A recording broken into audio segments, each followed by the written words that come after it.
አሰላሙ አለይኩም ወራህመቱላሂ ወበረካቱ። ይሄን ቪዲዮ የምታዩ በሙሉ ሼር፣ ሪፖስት፣ ዲዮት አድርጉት። እንግዲህ ለኔ ያሰባችሁ፣ ለኔ የተጨነቃችሁ፣ ለኔ ያለቀሳችሁ፣ ለኔ የጸለያችሁ፣ ለኔ ዱዓ አድርጋችሁ በሙሉ ከልብ አመሰግናለሁ።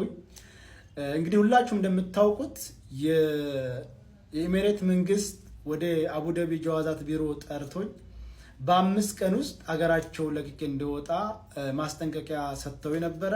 በነገራችን ላይ የ5 ቀን የጊዜ ገደብ የተሰጠሁት ስፖንሰሬ ኔጋ ስለሄደ ስፖንሰሬ ኃላፊነቱን ወስዳለሁ ብሎ ስለፈረመ ነው እንጂ አይኔ ኃላፊነቱን አልወስድም ቢል ኑሮ የዛኑ ሰዓት ቆፍድደው እስር ቤት አስገብተው ወደ ሀገር ነበር የሚያሳፍሩኝ። ስፖንሰሬ ሼህ ሰይድ ወይም ሰይድ ሁሴን ከልብ አመሰግናለሁ። ይሄን ቪዲዮ የምታዩ ሁሉ እንድታመሰግኑልኝ በክብር ጠይቃለሁ። እውነት ለመናገር ሼህ ሰይድ አሁን ብቻ ሳይሆን ኢትዮጵያን ባለው ሰዓት ድጋፍ አድርገው ከዛም ደግሞ ወደ ኢማራት ሙሉ ወጪን ሸፍኖ እዝም መጥቼ ስራ እንዳመቻች ያደረገኝ እሱ ነው። ሁላችሁም እኔ እዛ እንዳለሁኝ የመጣችሁም ሆነ በኦንላይን እንደምትጠልቡት እየሄዳችሁ ልብስን እየገዛችሁ አበረታቷቸው ላለሁኝ። በመቀጠል እህቴ ሙኒት፣ እውነት ለመናገር ሙኒት እህት አለኝ በቃ እህቴ አልሞተችም እንድል ነው ያደረገች።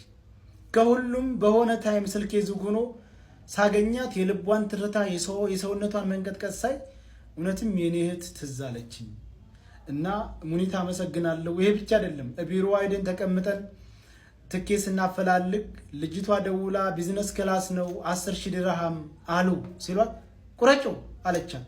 የዛን ጊዜ እኔ ሰውነቴ ውርር ነው ያደረገኝ። ለምን ትውውቅ የለን ኮንታት የለን እንደው አንድ ቀን እንኳን በአካል አልተገናኘን እና እንደዚህ ስታደርግ በጣም ነው ስሜታዊ የሆንኩት። አመሰግናለሁ። እነ ጆከርም ደግሞ ባሉበት ሆነው መሄድበትን ቦታ ሲያምቻቹልኝ ነበር በሐሳባቸው በገንዘባቸው።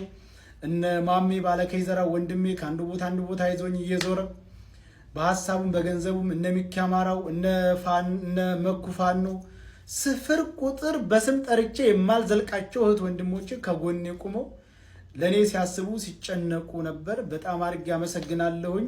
እነ መክያና እነ ቃል ደብረ ወርቅ ደግሞ ቤት ድረስ መጥተው ከዛ አጅበው ኤርፖርት ድረስ እያጽናኑ አይዞ ብለው የእህትነት ስሜት እንዲሰማኝ አድርገው እውነት አንድ ቀን ያገኘኋቸው የመሰለኝ አንድ ቀን ሳይሆን በቃ አብሬያቸው ኖርኩ ነው የመሰለኝ በዛ ታይም ላይ እና ኤርፖርት ድረስ መጥተው ሲሸኙኝ የተሰማኝ ስሜት በጣም ከባድ ነው።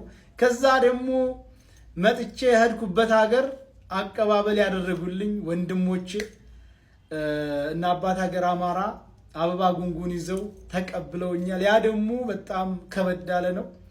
ሁሉንም አመሰግናለሁኝ። ከዛ በኋላ ደግሞ ሌላው ሰርፕራይዝ ጋሽ ወርቁ አይተነው ሂደ በምትኖርበት ቦታ ላይ አጥናና የራስህን ቢዝነስ የምትሰራበት ገንዘብ እሰጥሃለሁ ብለው ቃል ገብተውልኛል። እንግዲህ የምኖርበትን ቋሚ ቦታያን ካምቻቸው በኋላ በራሴ የምሰራበት የራሴን ቢዝነስ የማንቀሳቀስበት ገንዘብ ድጋፍ እናደርግልሃለን ብለውኛል። ጋሽ ወርቁ በየችግር ጊዜ የሚገኙ በጣም ምርጥ የአማራነት ስሜት ያላቸው በጣም ጥሩ ሰው ናቸው። እኔ ብቻ ደም ተዛ ቀደም አይታችኋል። ለታኩርም ለማይታወቁ ለብዙ ወገኖቻቸው በከፍተኛ ነገር ድጋፍ የሚያደርጉ ናቸው።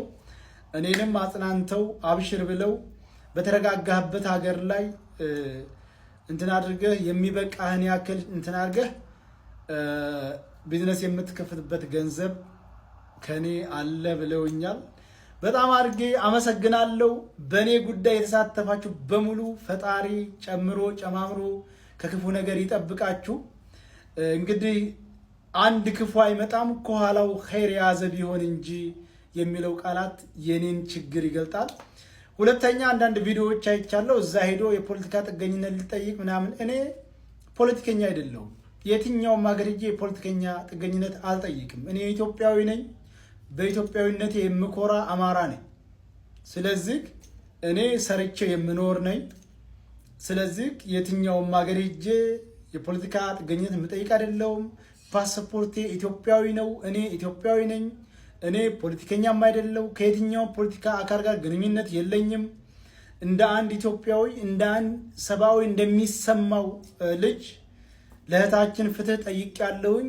እንግዲህ ፍትህ ስጠይቅ 60 ሺህ ሰው 50 ሺህ ሰው ተከታትሎኛል።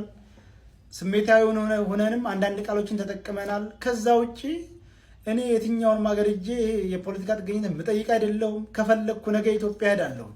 ምንም አይነት ወንጀለኛ አይደለሁም። ምንም አይነት ከመንግስት ጋር ንክኪነት ያለው ነገር አላራመድኩም። ስለዚህ ከአንዳንድ ሰዎች ሲቀደዱ ስላየው ነው። እዛ ሄዶ የፖለቲካ ጥገኝነት አልጠይቅም። እኔ ኢትዮጵያዊ ነኝ። ፓስፖርቴም ኢትዮጵያዊ ነው። ስለዚህ ከፈለግኩኝ ነገ ኢትዮጵያ እገባለሁ ከፈለግኩኝ። ምክንያቱም ምንም አይነት እኔ ወንጀለኛ አይደለሁም ወይም ደግሞ ፖለቲከኛም አይደለሁም። ስለዚህ እኔ አሁን አልሐምዱሊላህ አሁን ደህና ቦታ ነው ያለሁት። አሁን ደግሞ አምቻቼ ቋሚ ወደምኖርበት ሀገር እሄዳለሁኝ። እዛ ከርኩ ደግሞ ጋሽ ወርቁ ቃል እንደገቡልኝ መሰረት የራሴን ቢዝነስ ከፍቼ እንቀሳቀሳለሁኝ። ሁላችሁም ተጎኔ ስለሆናችሁ አመሰግናለሁ። ለሚቀጥለውም ተጎኔ እንድትሆኑ በክብር ጠይቃለሁ። ሰላም አለይኩም።